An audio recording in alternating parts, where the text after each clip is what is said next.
Mga kababayan, sa akin pong palagay, ganito po nila minamalain ang ating gobyerno at si PBBM.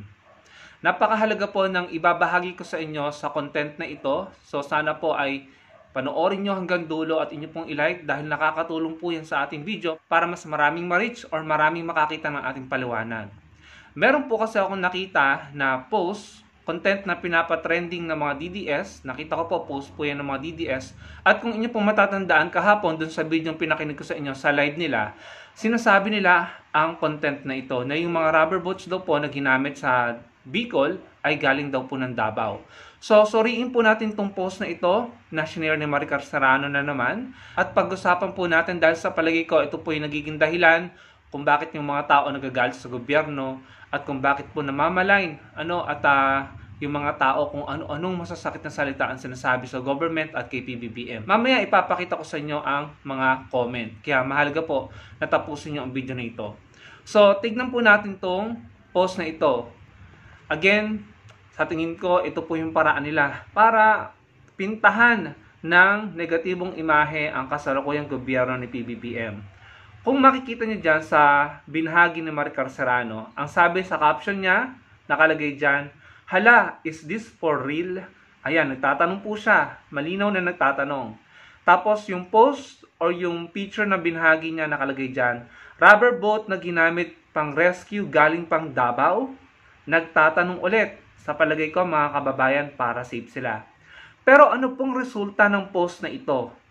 Oo, nagtatanong. Pero ano pong naging conclusion ng mga tao na nakakita ng post na iyan? Ito, ibabahagi ko sa inyo ang ilan na talaga namang kahit ako nasaktan. Sabi dito ni John Rolon Amasa, "It is Bebe, Davao Rescue in Action." So, kahit yung post nagtatanong pa lang, si John, sinagot na niya, "It is daw." So, parang sigurado na siya na galing talaga ng Davao. Hindi po sinasabi kung Davao Region or Davao City. Sabi dito ni Daiging, "Vote buying lang kasi meron sila." At sabi dito ni Galedo, "President Marcos, walang kwenta yan. Hindi naman siya nagpapalakad ng gobyerno. Kaya sa kalamidad na tulad ng sa Bicol, nagiging tanga sa totoo lang. Huwag na kayong kumontra dahil yan ang katotohanan. Puro korap, nakapaligid. Anong magagawa ng bangag?" Yan po ang sabi ni Galedo. Again, nagtatanong lang po yung content. Pero sa akin palagay, yung pagtatanong na yan po ang paraan nila para paniwalain na ang mga tao. Tignan yung resulta sa comment. Nag-conclude na agad yung mga tao at kung ano-ano nang sinabi kay PBBM. Sabi naman ni Maying, "I am sure maraming tumulong from other places pero yap, Davao LGU always sends rescue and relied missions without much fanfare."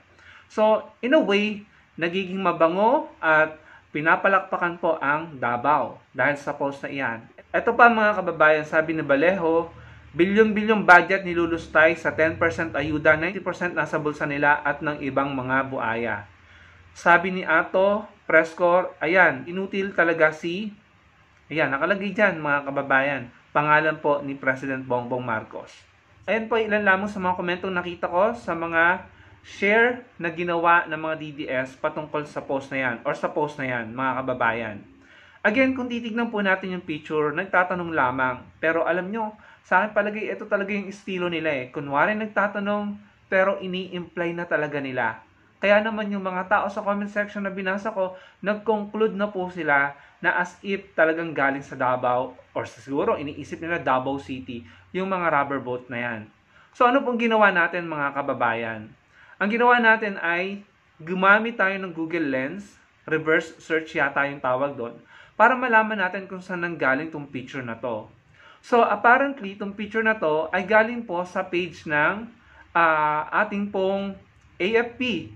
Specifically, nakalagay dito, page po ng 525th Combat Engineer Forerunner Battalion.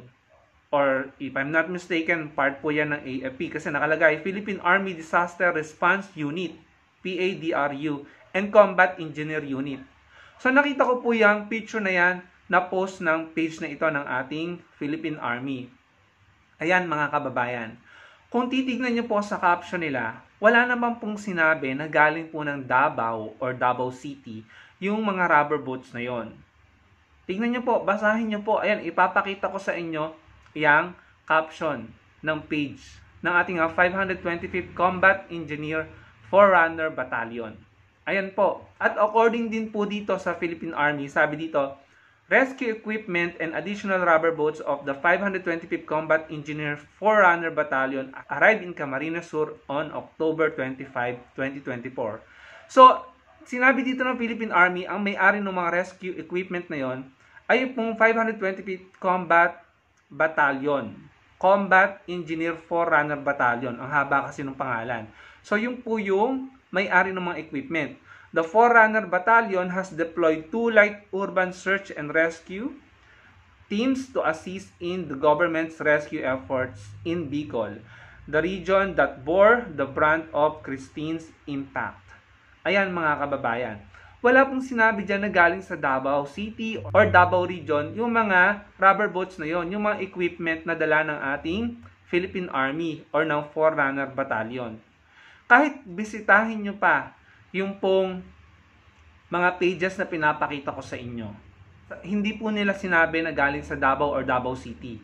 At ito po ay, sabi dyan, ng Philippine Army, equipment po yan or asset po ng ating Philippine Army, ng Forerunner Battalion.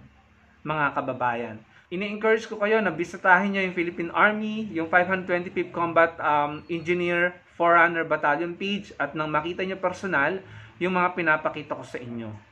So, itong pinost ng Balita ng Bayan, nasabi dyan, rubber boat na ginamit pang rescue galing pa pala ng Davao?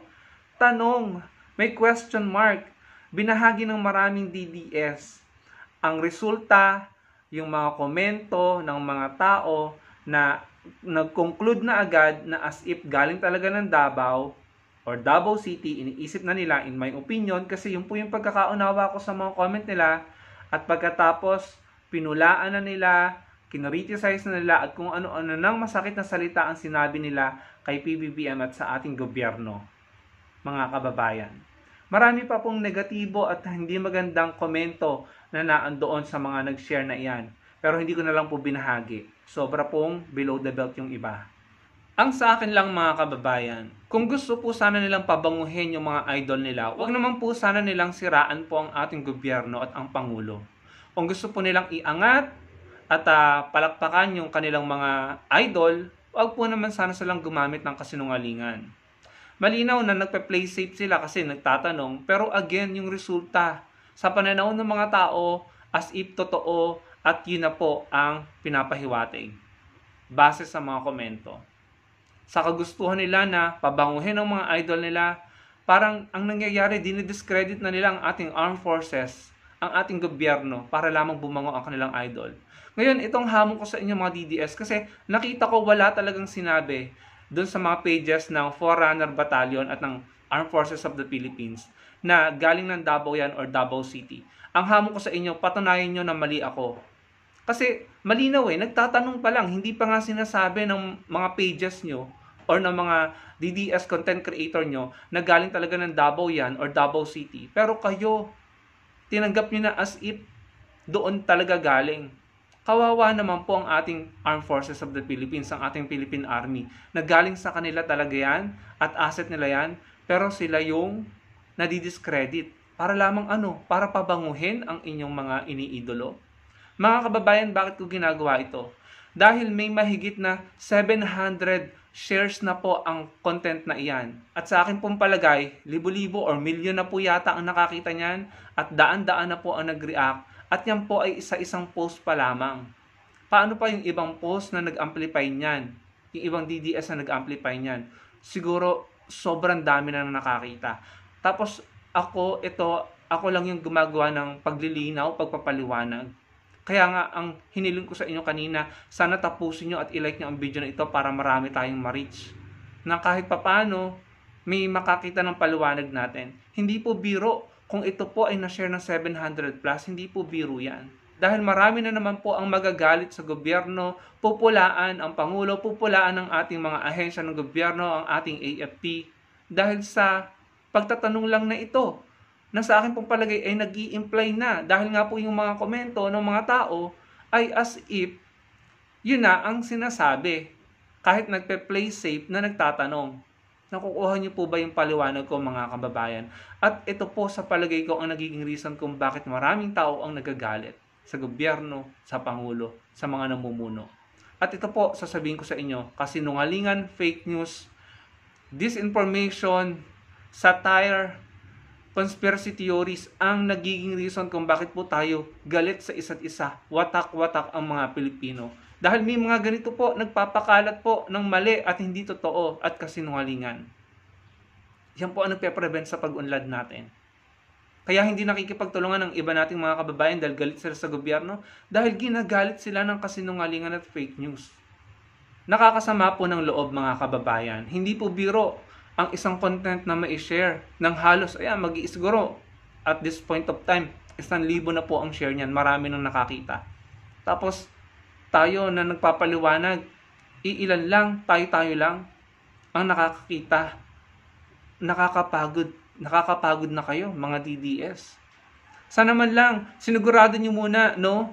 Kinausap nyo muna yung AFP natin. Kasi, nagmumukha pong dinidiscredit nyo ang ating AFP, ang ating Philippine Army. Magbabahagi kayo ng ganyan. Nagagalit yung mga tao. Nakakapagod po, mga kababayan, ang magpaliwanag, ang mag-debunk, pero hindi po tayo titigil dahil kapag tayo tumigil, lalo tayong mawawalan ng pag-asa. Yun lang, mga kababayan, sana po inaunawaan nyo ang aking pinaliwanag. Nag-post sila, pinakalat nila, in-amplify nila ang isang post na nagtatanong na kung sa Davao ba daw galing yung mga rubber boats. Ang resulta, yung mga tao nag-conclude na as if doon talaga galing na, no?